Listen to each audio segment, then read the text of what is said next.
que tiene un beneficio que no tienen los contribuyentes del régimen ordinario, y es que él no requiere soportar costos y deducciones, ¿cierto?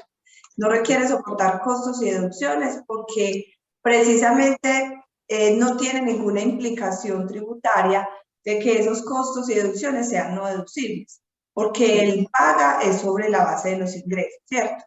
Entonces, si tú te fijas en la normatividad que hay alrededor, por ejemplo, de nómina electrónica, habla de los contribuyentes que sean empleadores y que requieran soportar costos y deducciones, ¿cierto?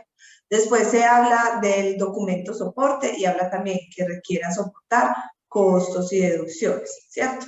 Entonces, digamos que en nómina electrónica y el documento soporte, el régimen simple de tributación no le es necesario implementar con una excepción, que en el documento soporte, ahorita me voy con el acuse, con una excepción, y es que en el documento soporte puede haber implícito o puede haber un IVA descontable para el régimen simple de tributación, que ¿cuándo ocurriría?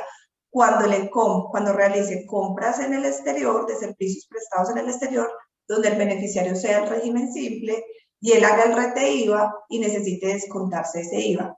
Únicamente en ese caso, o cuando sea una entidad del exterior que facture IVA, pero que la factura pues no cumpla con los requisitos legales de ser factura electrónica, ahí se hace el documento soporte para el no obligado a facturar. ¿Pero con qué objeto? Con el objeto de soportar el IVA descontable, porque ese también es soporte de IVA descontable. Entonces, en ese caso, sí tiene el régimen simple de tributación que hace el documento soporte para soportar ese IVA que se va a descontar. ¿Listo? Y en el tema de facturación electrónica, pues digamos que pasa lo mismo. Se requiere esos eventos del acuse de recibo de la factura electrónica y la confirmación de bienes y servicios para esos costos y gastos deducibles, pero también para ese IVA descontable.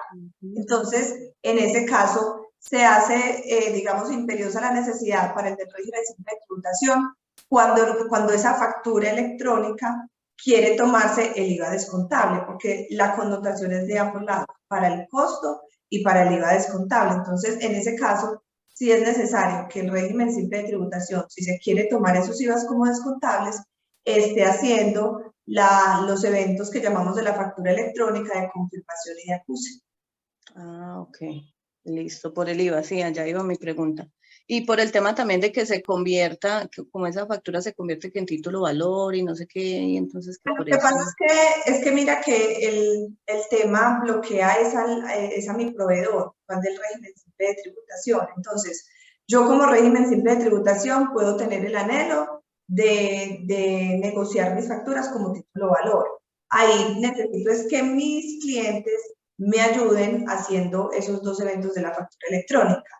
Pero aquí ya estamos en el caso de mío como adquirente, ¿cierto? Al régimen simple de tributación como adquirente. Entonces, digamos que hay un tema comercial y yo le decía a un cliente pues, que no tiene muchos IVA en el régimen simple, pero tiene facturas electrónicas por concepto sin IVA. Yo le decía, pues, si va a hacerle a unas facturas, hágale a todas, pues no solamente a las que tengan IVA, porque es que también se trata de un tema comercial.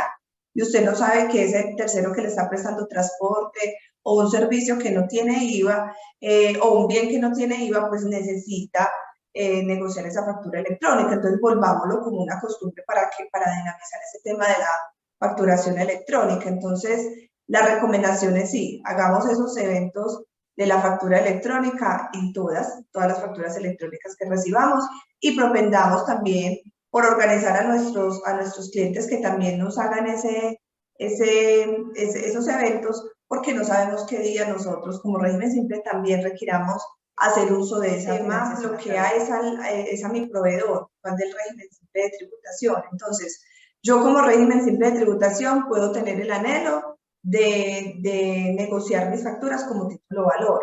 Ahí necesito es que mis clientes me ayuden haciendo esos dos eventos de la factura electrónica. Pero aquí ya estamos en el caso de mío como adquirente, ¿cierto? Al régimen simple de tributación como adquirente. Entonces, digamos que hay un tema comercial y yo le decía a un cliente pues, que no tiene muchos IVA en el régimen simple, pero tiene facturas electrónicas por concepto sin IVA. Yo le decía, pues, si va a hacerle a unas facturas, hágale a todas, pues no solamente a las que tengan IVA, porque es que también se trata de un tema comercial. Y usted no sabe que ese tercero que le está prestando transporte o un servicio que no tiene IVA o un bien que no tiene IVA, pues necesita negociar esa factura electrónica. Entonces, volvámoslo como una costumbre para dinamizar ese tema de la facturación electrónica. Entonces, la recomendación es sí, hagamos esos eventos de la factura electrónica en todas las facturas electrónicas que recibamos y propendamos también por organizar a nuestros clientes que también nos hagan esos eventos, porque no sabemos qué día nosotros como régimen simple también requiramos hacer. Esa propiedad es únicamente residencial y entonces no tiene ninguna otra mixtura en sus operaciones. El documento soporte, ¿para quién está dado? Para aquellos que necesiten soportar costos y gastos. Entonces, esa unidad residencial, si bien es declarante, pero es declarante de ingresos y patrimonio, ella no necesita soportar costos y gastos en ninguna medida.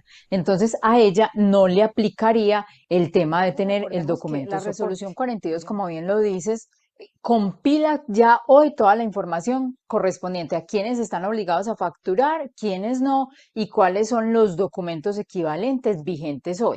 En teoría son 13 artículos, pero el número 13 o 13 documentos equivalentes, el número 13 hace referencia al documento equivalente electrónico que todavía no tiene vida jurídica. Entonces, únicamente son los que están ahí estipulados en ese artículo, creo que es el artículo 3 de la resolución 0042, donde están esos, que el tiquete de transporte, de pasajeros, empieza pues a hablar todo eso, los de cine, de todo. Únicamente son esos. Pero, ¿qué pasa con estas entidades? Por ejemplo, la superintendencia, cuando recibimos el industria y comercio, el predial, todos estos que siguen dándonos una connotación de nota de cobro, que hay que recordar e irnos a la norma, que la norma nos está diciendo, se emite factura cuando estamos frente a una operación que implica transferencia de bienes o prestación de servicios. Entonces, estas entidades, por ejemplo, la mayoría de los estatales, cuando nos hacen esos cobros de supernotariado, no estamos frente a una adquisición de bienes ni a una prestación de servicios, sino que es otra reglamentación, que son unas contribuciones, otras cosas que no es ni bienes ni servicios. Para concluir que ese documento que esas entidades nos dan es válido y no es necesario hacer documento soporte, porque es que el documento soporte es para cuando estoy frente a una operación de adquisición de bienes o servicios y el otro no está obligado a facturar. Y entonces yo tengo que suplir esa no obligación a facturar del otro, pero frente a esa obligación de bienes y servicios. Entonces, cuando yo pago el predial, me llega esa nota de cobro, eso es válido. Los municipios, todos esos documentos que piden los municipios, las estampillas, las contribuciones y todo, todos esos documentos son válidos. No hay que hacerle ningún documento soporte adicional. ¿Cuándo cambia la responsabilidad de estas entidades? Cuando usted va, por ejemplo, a un municipio y ellos tienen un servicio de parqueadero que es de IVA, o ellos le están prestando un servicio de copias porque usted necesita un expediente, entonces eso tiene IVA, entonces ellos ya frente a esa operación tienen la obligación de facturar y usted ya no tendría que hacer ningún documento soporte.